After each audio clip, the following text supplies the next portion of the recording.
Alright, welcome back ulit mga par sa ating YouTube channel, Tonix Alimokon Hunters. Ngayong araw na to mga par, may re-release tayo, dalawang natira dito sa stocking kids ko. Kaya medyo kasi hindi natin nagustuhan yung mga kaliskis o huni, kaya re-release natin at saka maano na rin yung mga balahibo nila, pakpak.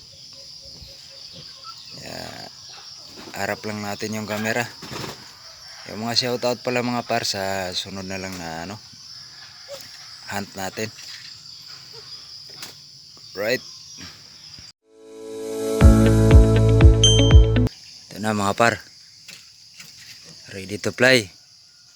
Dito lang magre-release pa rin mga par sa likod ng bahay namin, kasi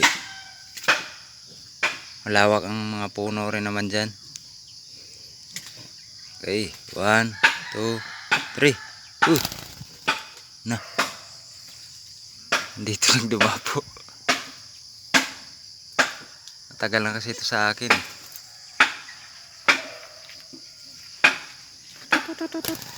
Tuwa na. Sa puno. Okay, isa pa. Ito pangalawa mga par. Itanda na rin tayo kay bultay na yellow. Okay, skit, ready to fly. 1, 2, 3. Lupad. Ayan na. Dito lang sa malapit. Okay, yun lang muna mga par ang ating video. Wala muna tayong hunt ngayon kasi laging nag-uulan. Dito na lang mga par.